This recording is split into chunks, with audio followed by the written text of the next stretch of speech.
खुलुमबाय गिबियावनो नोंथांमोन बयखौबो सोरजिदा क्रिएटिभिटी चेनेलाव बरायनानै लाग्रोनायजों लोगोसे फुंबिलिनि गाहाम हामलायनायखौ बावहरग्रोनाय जालायबाय।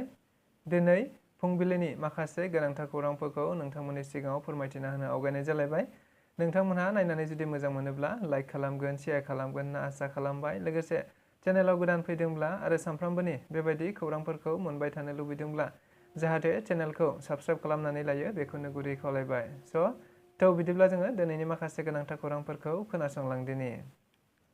दुलाराय बर' फरायसा आफादनि बानजायनायाव देग्लायनि बिटिआर गोजोन गोरोबथानि फालिथायखौ फैगौ 27 जानुवारि खालि बिटिआरनिनो सिङाव थानाय क'क्राझारनि ग्रिनफिल्डआव गोबां रोजा रोजा रायजो राजाफोरखौ लानानै खुंनाय जागोन। मख'नो गोनांदि बे बाथ्राखौ मैया दुलाराय बर' फरायसा आफादनि मानगोनां गाहाय नेहाथारि कनिन्द्र बसुमतारिया खौरां बिजोंनि गेजेरजों बुंथिनानै होदों, जेराव 2020 मायथाइयाव जानानै थांनाय बिटिआर गोजोन गोरोबथाखौ नोजोर बोनानै गुबुन गुबुन बोसोराव बेबायदिनो गोजोन गोरोबथा सान फालिबोनाय बायदिनो देग्लायबो 2024 मायथाइयाव 27 जानुवारि खालि गोजोन गोरोबथाखौ फालिनो थाखाय दुलाराय बर' फरायसा आफादा थाग थियारि जादों। जेराव बिथाङा बुंथिनानै होनाय बायदिब्ला फैगौ 27 जानुवारि खालि क'क्राझारनिनो ग्रिनफिल्डआव थानाय गुवार फोथारावनो बिटिआर गोजोन गोरोबथाखौ फालिनाय जागोन होनना बुंथिनाय जादों। जेराव बिथाङा बुंथिबावनाय बायदिब्ला थारैनो बे गोजोन गोरोबथायाव गोबांफा हाबाफारि लानाय जादों आरो बेबायदिनो रायजो राजाफोरखौ लानानै मोनसे गेवलां मेलबो सावरायलायनाय जादों। जेराव गाहाय आलासि महरै बिटिआरनिनो गाहाय मावफुं सोद्रोमा मानगोनां प्रमद बर' बिथाङाबो बाहागो लाफैगोन होनना बुंथिदों। बेनि अनगायैबो गासैबो बिटिआर गोजोन गोरोबथायाव जाय बिथांमोनहा सागानगिरि जादोंमोन, गुबुन गुबुन आफाद दोलोफोराव थादोंब्लाबो बिथांमोननो गासिबनोबो लाइजाम एबा हांख्राय बिलाइ दैथायहरनाय जागोन होननानैबो बुंथिनानै होबावदों मानगोनां गाहाय नेहाथारि बिथाङा। बेजों लोगोसेनो थारैनो रायजो राजाफोरखौबो बे बिटिआर गोजोन गोरोबथा सान फालिनायाव बाहागो लाफैनो थाखाय गुरै खावलायहरबावदों। बिटिआर सरकारनि मोनसे गेदेरथार मावथांखिया जाहैबाय अमा फिसिनाय। जाय अमा फिसिनायखौ नोजोर बोनानैनो बिटिआरनि गाहाय मावफुं सोद्रोमा प्रमद बर'आ मैया बिटिआरआव थानाय गासै गंबा जिल्लाफोराव गंफा गंफायै अमा सिबिथाय मोनसे बास एबा गारि बेखेवनानै होनाय जायो। मिथिनो मोननाय बायदिब्ला बिटिआर सरकाराव प्रमद बर'आ जेब्लानिफ्राय फैदों अब्लानिफ्रायनो अमा मिशन मोनसे लाबोबाय थादों।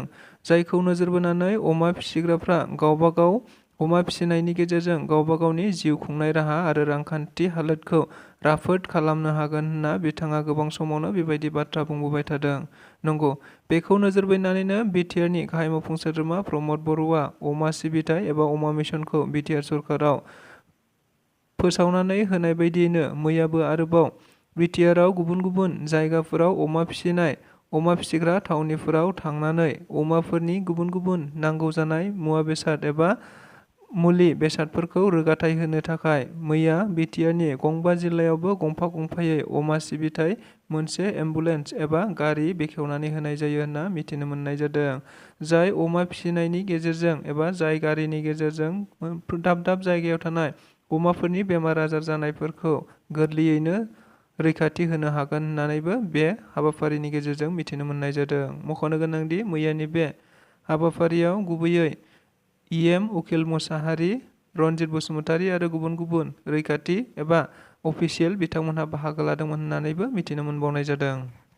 चिरां जिल्ला आसुनि बानजायनायाव मैया बिजनीआव आसाम सरकारनि एबा केबिनेट डिसिसनखौ सावनायखौ नुनो मोननाय जादों।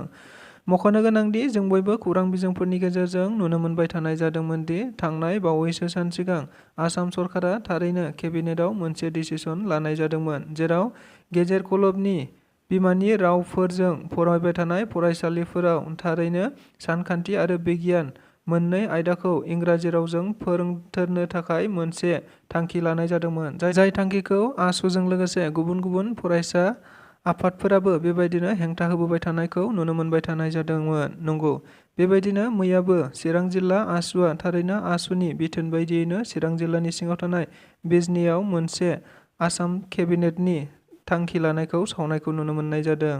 जेराव बिथांमोनहा थारैनो बेबायदि सावखांनायनि उनाव खौरां बिजोंनि गेजेरजों बुंथिनानै होनाय बायदिब्ला थारैनो आसाम सरकारा थारैनो बे थांखिखौ बोखांनानै लाफिनाब्ला फैबाय थानाय समाव गोबांथार आन्दलना जाबाय थागोन होनना बुंथिनानै होदों, जायनि गेजेरजों बिथांमोनहा स्लगान होनाय जादों, जेराव आसाम सरकार गो बेक, आसाम सरकार हाय हाय आरो बिजेपि सरकार हाय हाय बायदि स्लगान होनायखौ नुनो मोननाय जादों। बेनि अनगायैबो फैनाय समाव गुबुन गुबुन बेबायदिनो गोख्रोंसिननिफ्राय गोख्रोंसिन हाबाफारि लालांबाय थागोन होननानैबो बिथांमोनहा खौरां बिजोंनि गेजेरजों बुंथिनानै होबावनायखौबो नुनो मोनबावनाय जादों।